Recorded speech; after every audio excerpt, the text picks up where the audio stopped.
लखीमपुर खीरी की घटना के बाद रविवार देर रात सिसोली में चौधरी नरेश टिकैत के आवास पर आपातकालीन पंचायत बुलाई गई, जिसमें भाकियू प्रमुख चौधरी नरेश टिकैत ने बीजेपी के विधायक और मंत्रियों को सख्त हिदायत देते हुए कहा है कि भाजपा के विधायक और मंत्री किसी भी गांव में कोई भी सभा करने से परहेज रखें, क्योंकि बीजेपी सरकार के प्रति किसानों को इतना गुस्सा है कि कहीं भी किसी भी प्रकार की कोई भी घटना उनके साथ घट सकती है। और किसानों से अपील की है कि वो कहीं भी रास्ते जाम न करें, किसी भी कीमत पर आंदोलन को हिंसात्मक न होने दें। लखीमपुर की घटना के बाद जहां पूरे प्रदेश में किसानों का आक्रोश बढ़ता जा रहा है और वहीं मुजफ्फरनगर में किसानों की राजधानी सिसोली में भारतीय किसान यूनियन के राष्ट्रीय अध्यक्ष चौधरी नरेश टिकैत के आह्वान पर रविवार देर रात किसानों की आपातकालीन पंचायत बुलाई गई, जिसमें लखीमपुर घटना को लेकर किसानों में काफी आक्रोश और गुस्सा दिखाई दिया गया है।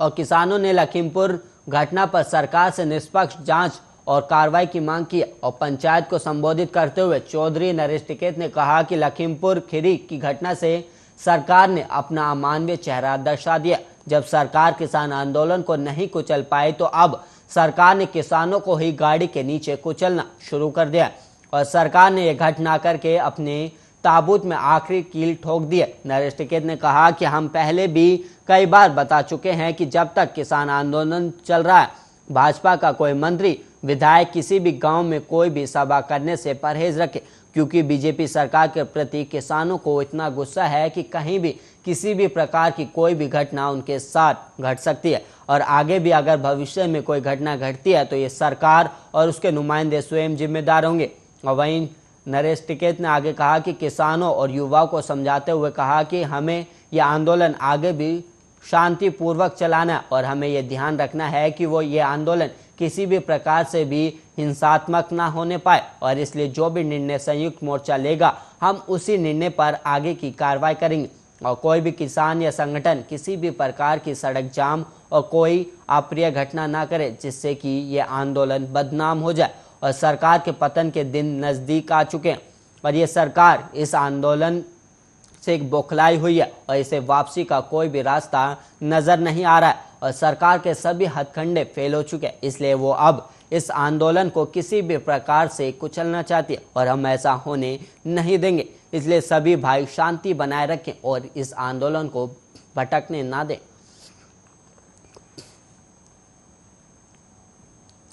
समाजवादी पार्टी के वरिष्ठ नेता और महाराष्ट्र से विधायक अबू आजमी ने रविवार को दावा किया है कि उत्तर प्रदेश की जनता के सामने सपा ही एकमात्र विकल्प के रूप में बची है और उन्होंने दावा किया कि बीजेपी की सरकार से जन्नत त्रस्त हो चुकी है और आने वाले 2022 विधानसभा चुनाव में उत्तर प्रदेश में सपा की ही सरकार बनेगी। और आजमी ने दावा किया कि प्रदेश में सपा विधानसभा की 352 सीटों पर जीत दर्ज करेगी।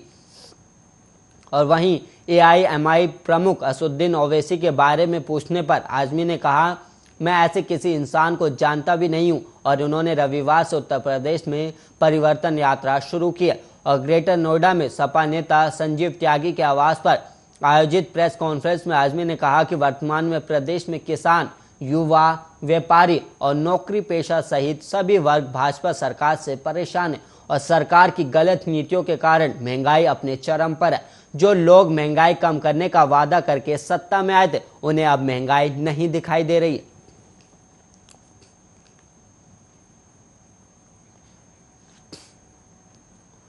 और वहीं यूपी के इटावा जनपद में एक युवती ने घर की दूसरी मंजिल से बचाव बचाव की गुहार लगाई तो पड़ोसी असमंजस की स्थिति में आ गए और पड़ोसियों और गुजर रहे राहगीरों ने पुलिस को बताया कि एक लड़की घर से मदद के लिए आवाज लगा रही है और स्थानीय थाना वैदपुरा की पुलिस ने उस मकान पर ताला पड़ा देखा तो पुलिस ने विद्युत पोल पर लाइट ठीक करने वाली क्रेन के माध्यम से उस युवती को दूसरी मंजिल से खिड़की तोड़कर नीचे उतारा और युवती ने पुलिस को बताया कि वो थाना बकेवर क्षेत्र के महेवा के पास कुरावली गांव की निवासी है और बीए तृतीय वर्ष में पढ़ती है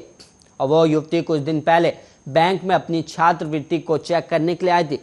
तभी उसका जीजा उसको बदनीयती से बहला फुसलाकर अपने साथ ले आया और उसने थाना वैदपुरा क्षेत्र में एक किराए पर मकान लिया जिसमें साली को कैद कर रखा था और वो कमरे में बंद थी, लेकिन किसी प्रकार से अंदर का दरवाजा खोलकर खिड़की तक पहुंची और भूख प्यास से तड़प रही युवती ने दूसरी मंजिल से खिड़की से बचाव बचाव की गुहार लगाई और पुलिस ने क्रेन लगाकर जान भी बचाई। और वहीं सीओ सफाई विजय सिंह ने बताया कि वैदपुरा के एक मकान से एक महिला अपनी जान बचाने की गुहार लगा रही थी और इसकी जानकारी पुलिस को मिली, तब पुलिस ने इसको मुक्त कराया और पुलिस ने और महिला का बयान भी दर्ज किया और उसकी जीजा ने उसको कैद कर रखा था और वो थाना बकेवर के गांव कुरावली की रहने वाली है और इस बात की सूचना थाना बकेवर को दी गई और वहां संबंधित थाने की पुलिस उसको अपने साथ ले गई और महिला की शिकायत पर थाना बकेवर में मामला भी दर्ज किया गया और इस मामले में जांच जारी है।